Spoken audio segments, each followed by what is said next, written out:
off the anvil.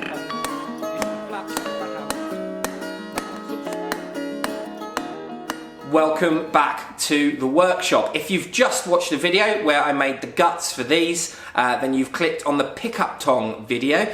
Follow the instructions to make the pickup tongs, and if you are interested in making the hammer tongs, there's a link at the end of this video to show you how to make those as well. Watch the rest of the video and I'll see you later. Okay, so what we're going to be doing here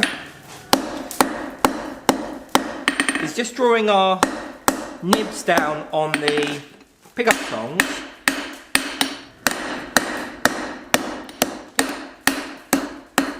Down to a point. Now, you don't want to go too thin.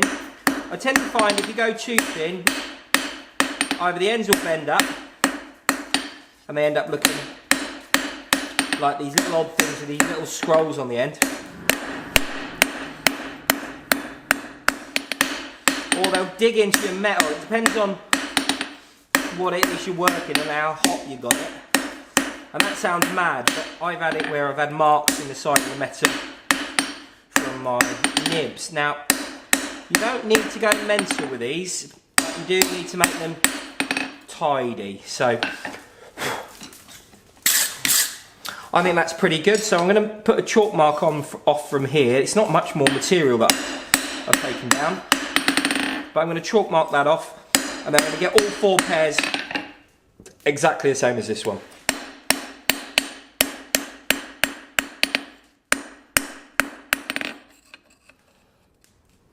The reason I didn't do this sooner was because if you put the hole in, this process here can become quite awkward because you need to just ever so slightly.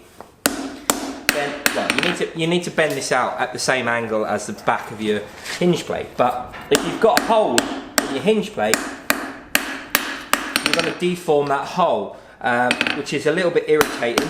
And I also probably shouldn't have bent those up like that. But anyway, what we need to do now is we need to put this bend in so that our tongs, so our nibs come off at an angle, and then we can start bending them into around the bick into our actual pickups. So this again, so bring that over, and you want this angle to be the same.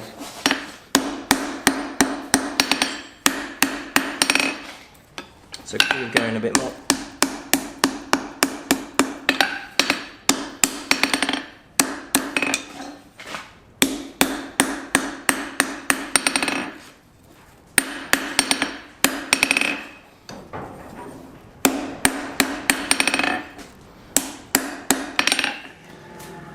Grab and hold the hammer in a T shape, so I'm holding it side on, and just start bending that round, start creating that shape. Okay, so that we've got something that looks a little bit like that.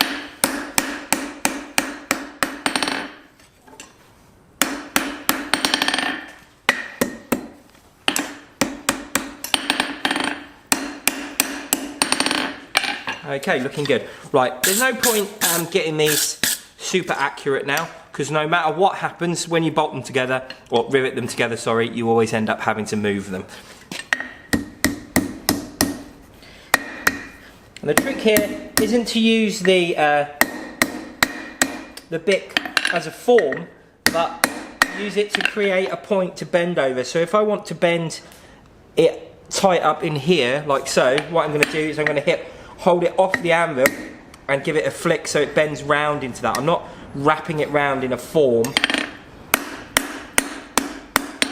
Okay, all looks together. Just like that. Okay, so I'm going to drill the holes in these and get them riveted together. Okay, just some information about riveting and the hole sizes for rivets and sizes of rivets.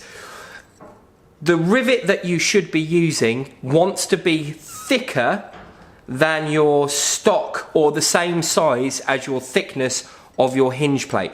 So this wants to be about 8mm, so the rivet I want to use should be about 8mm, which is 5/16 if I can remember rightly. And what I've done, I've taken a washer, an 8mm or an M8 washer, I've placed it onto the material there over the centre punch, and that's given me an area around it that should be plenty to drill the holes. If this was any smaller, now I would be slightly worried if it was smaller. Now if I'd use a 10mm washer, it might start to touch a 3/8 washer. We might be getting close, but because I've got plenty of room here around my washer, I'm quite happy to drill these at 8mm without much trouble. I'm going to drill these now, and then I'm going to make some rivets up and then rivet these together. Okay, rivets, side notes. Okay, these are some zinc plated, which is naughty of me really, bolts. Zinc's quite poisonous when it gets hot. I am making sure that I'm burning most of it off and leave it in the fire to go up the flue. However, if you are going to do what I'm doing, you probably want to strip it with a little bit of acid of some description. I think John Schwitz over at Black Bear Forge has got a video on it, so maybe watch that. But all I'm doing here, just rounding it off, rounding it up and rounding it off. And it's a really quick way of just having a rivet that's not only going to do the job that you need, but looks quite tidy, and they're going to be pretty tough because these are, well, bolts tend to have a grade, and these are 8.8s. Which gives them, they're a relatively good quality bolt. They're not the best, but they're relatively good. Right, okie dokie. Right, same as with the hammer tongs. Exactly the same process. Lay those two together, make sure they're sitting nice and flat. Round the side of my hammer. Get those together.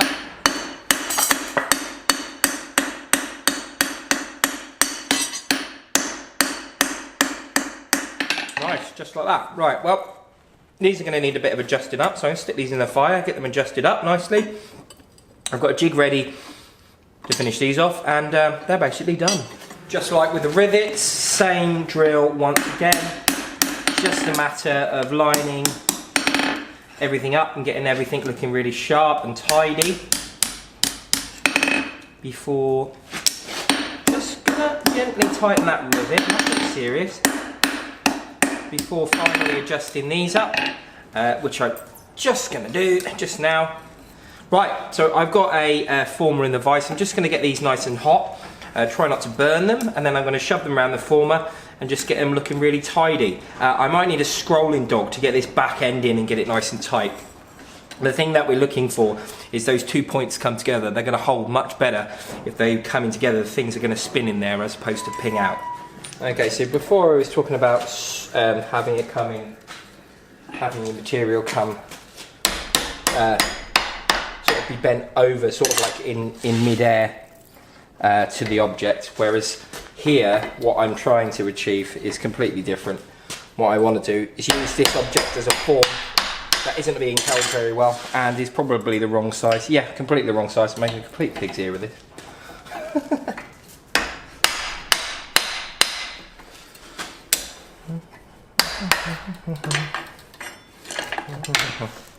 Okay, that's completely the wrong size. I did this in the last video. I'll find another jig and I'll do a better job. As in the spring fuller video, I'm going to be using this one here. Oh god. Right.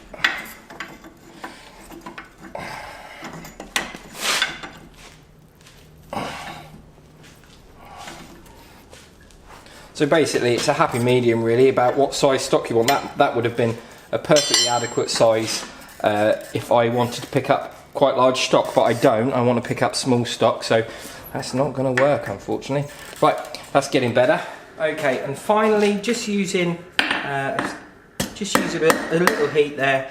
Don't need anything special. I'm just going to flick that nib over and just make sure everything's nice and tidy with that rain. And again, wire brush that side. I'm going to swap over, do the other side, and those little flicks serve two purposes. The first one is they let you know that you're holding the back of the rein should you require it. Not all my white tongs have it on, but also it just lets you have a tong clip that's not just going to ping off every time you use it.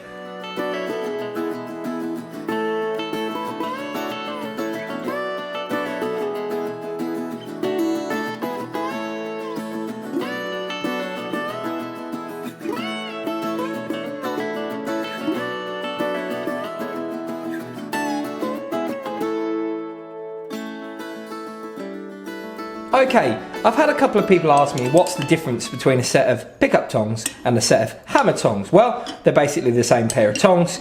One does some jobs better than the other one, but they basically are both a set of tongs to hold stock that isn't in bar lengths normally, and allow you to manipulate it quite quickly.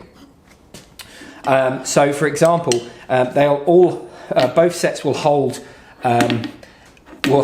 hammer stock nicely. The only thing is you just need to be able to move around slightly differently when using these, and I find that working with a striker or working under a power hammer, these work quite nicely, as do these.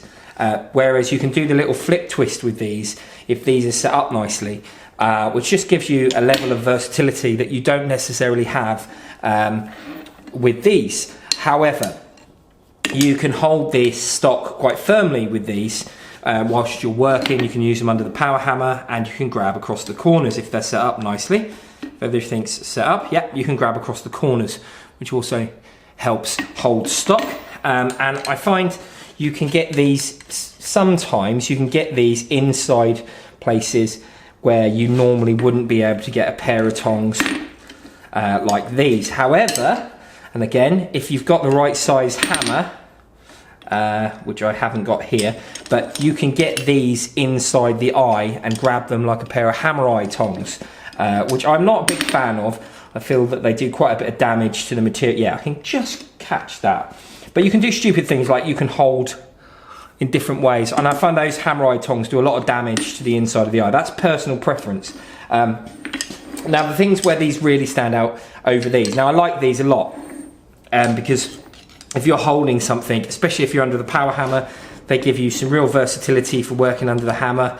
They're a really nice set of tongs. They'll let you do a lot of work on sections like this. However, holding round stock, these really do shine. These really do come out of their shell for holding round stock. And again, you can do other little things with these which you can't do with these, which is you can hold punches if they're set up to. That one's not going to hold a punch, but you can hold your stock if it's round much better than if you were using square. Now you can do it. Now they're basically the same set of tongs. I use them both day to day. They both work really well, and I rate them both to get to the end result exactly the same as each other.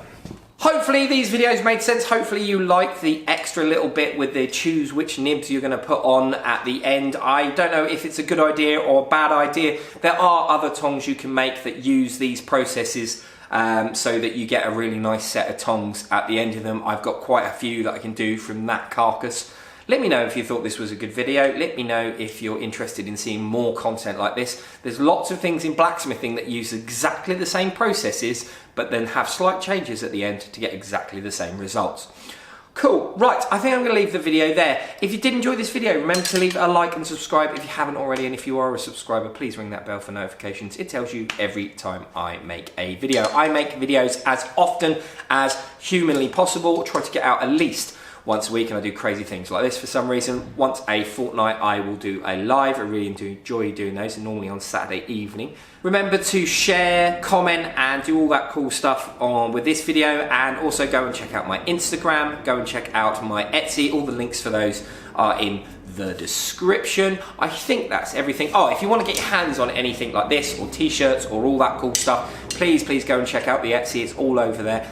And that's everything. So thank you for joining me. I'll leave a link up here to a video of the other set of nibs, whichever one you clicked on. I'll leave a link down here to something else. Oh, the guts. And then I will leave a link which YouTube thinks is best for you. That's the subscribe button. Thank you very much. Bye-bye.